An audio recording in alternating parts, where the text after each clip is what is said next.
नमस्कार। अब तक के मुख्य समाचारों के साथ मैं ज्ञानेश्वर प्रसाद श्रीवास्तव।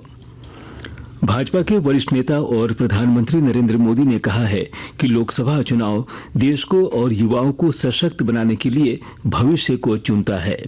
उन्होंने कहा कि चुनाव में राष्ट्रीय सुरक्षा की बात होनी चाहिए, इंफ्रास्ट्रक्चर की बात होनी चाहिए, विकास की बात होनी चाहिए, लेकिन कांग्रेस झामुमों को देश के विकास से मतलब नहीं। इन्हें तो विकास का क ख ग भी नहीं मालूम।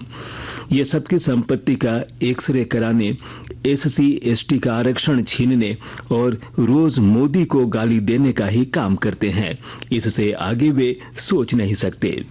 श्री मोदी आज जमशेदपुर लोकसभा क्षेत्र के घाटशिला में चुनावी जनसभा को संबोधित करते हुए एनडीए प्रत्याशी विद्युत वरण महतो के लिए जनता से सहयोग मांगा। केंद्रीय मंत्री अर्जुन मुंडा ने कहा कि केंद्र में प्रधानमंत्री नरेंद्र मोदी की सरकार बनने के बाद आदिवासियों के हित में कई काम हुए। झारखंड विधानसभा में नेता प्रतिपक्ष अमर बावरी ने कहा कि झारखंड की गठबंधन सरकार दलित विरोधी है।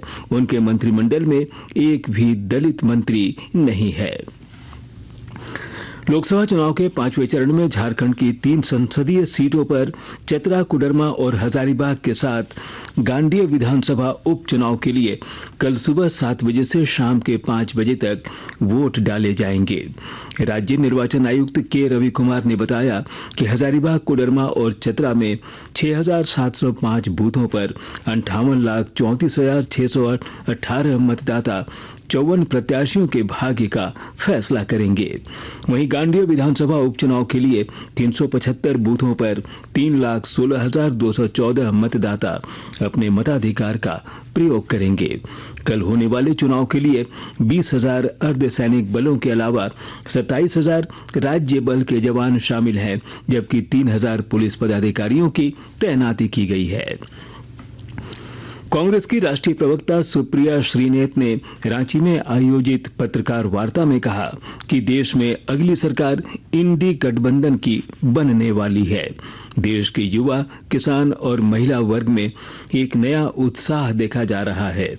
उन्होंने भाजपा सरकार पर हमला बोलते हुए कहा कि प्रवर्तन निदेशालय समेत अन्य केंद्रीय एजेंसियों को विपक्ष के पीछे लगा दिया गया है।